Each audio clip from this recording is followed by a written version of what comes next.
जय हिंद। स्वागत है आपका हमारे चैनल पर। आज हम बात करेंगे चुनाव प्रक्रिया के बारे में, यानी जो चुनाव की प्रक्रिया है उसके विषय में हम बात करेंगे। इस वीडियो में हम जानेंगे कि भारत में चुनाव कैसे होते हैं और इसके विभिन्न जो स्टेप हैं वो क्या क्या होते हैं। अगर आपको चुनाव से संबंधित कोई भी सवाल हो तो आप हमसे संपर्क कर सकते हैं। तो चलिए बिना देरी के शुरू करते हैं। दोस्तों, चुनाव हमारे लोकतंत्र की बुनियाद है। चुनाव के माध्यम से हम अपने नेताओं का चयन करते हैं और हमारे देश, राज्य और स्थानीय निकायों को जो है हम चलाते हैं इसको। तो चुनाव प्रक्रिया की शुरुआत कैसे करते हैं इसको हम जानते हैं। सबसे पहले चुनाव प्रक्रिया की शुरुआत जो है निर्वाचन आयोग द्वारा, इलेक्शन कमीशन द्वारा चुनाव की तारीखें घोषित करने के बाद से होती है। यह आयोग जो होता है यह इंडिपेंडेंट होता है और यह निष्पक्ष रूप से चुनाव कराने की जिम्मेदारी निभाता है। अच्छा, चुनाव का कार्यक्रम क्या होता है? चुनाव का कार्यक्रम कई चरणों में बटा होता है, जिसमें पहला होता है उसके नामांकन का चरण, फिर प्रचार का चरण, फिर मतदान का चरण, फिर मतगणना भी इसमें शामिल होता है। तो चुनाव के कई चरणों में इसे विभाजित किया गया है। और इसके साथ ही हम नामांकन की प्रक्रिया के बारे में जानेंगे। नामांकन का जो प्रोसेस होता है उसमें उम्मीदवार अपना नामांकन पत्र भरते हैं, नॉमिनेशन फॉर्म भरते हैं और उसे निर्वाचन अधिकारी के पास जमा करते हैं। और इसमें उम्मीदवार को अपने व्यक्तिगत और जो उनका फाइनेंशियल स्टेटमेंट होता है वो जमा करना होता है। इसके बाद फिर क्या होता है? फिर चुनाव प्रचार की प्रक्रिया चालू हो जाती है।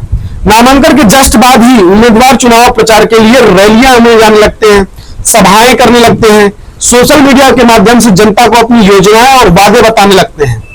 तो ये प्रक्रिया होती है जो चुनाव में करते हैं। इसके बाद मतदान दिवस भी एक मनाया जाता है। मतदान दिवस वह दिन होता है जब जनता अपने पसंदीदा उम्मीदवार को वोट देती है। इसके लिए प्रत्येक मतदाता को, वोटर को मतदान केंद्र, वोटर केंद्र पर जाकर वहां पर अपनी पहचान दिखाकर वोट डालना होता है। तो ये मतदान की प्रक्रिया हो गई। और मतदान प्रक्रिया में वोटिंग मशीन या बैलेट पेपर का भी इस्तेमाल किया जाता है। मतदाता को अपने जो उनका पसंदीदा उम्मीदवार होगा उसके सामने बटन दबाते हैं और चिन्ह लगाते हैं।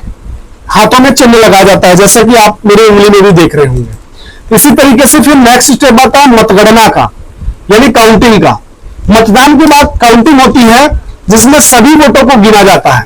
यह प्रक्रिया बहुत सुचारू रूप से और पारदर्शी और सुरक्षित होती है। उसको पारदर्शिता के साथ प्रशासन कराने की जिम्मेदारी निभाता है।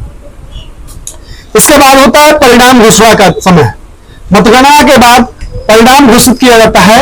जिन उम्मीदवारों को, जिन कैंडिडेट को सबसे अधिक वोट मिलते हैं वो विजयी घोषित होते हैं, उनको विजयी घोषित कर दिया जाता है। चुनाव की निष्पक्षता की बात करें तो चुनाव की निष्पक्षता सुनिश्चित करने के लिए निर्वाचन आयोग विभिन्न निगरानी संस्थाएं बनाता है जो उनको लगातार निगरानी में रहती है। वो ये करते हैं कि चुनाव में कोई धांधली ना हो, उनका काम ये रहता है। चुनाव के बाद की क्या प्रक्रिया है ये भी आप समझिए। चुनाव के बाद जो विजयी उम्मीदवार है उसको जिम्मेदारी दी जाती है और जनता का काम का जो है वो शुरू कर देता है। तो दोस्तों, यह थी भारतीय चुनाव प्रक्रिया की जानकारी के बारे में। अगर आपको चुनाव से संबंधित कोई भी सवाल हो तो आप बिना किसी समस्या का सामना कर रहे हैं तो आप बिना किसी परेशानी के आप हमसे संपर्क कर सकते हैं। अगर आपको हमारा वीडियो पसंद आया है तो इस वीडियो को लाइक, शेयर और सब्सक्राइब कर लीजिए और आई बटन को दबा लीजिए ताकि आपको वीडियो की नोटिफिकेशन मिलती रहे। बहुत बहुत धन्यवाद। जय हिंद, जय भारत।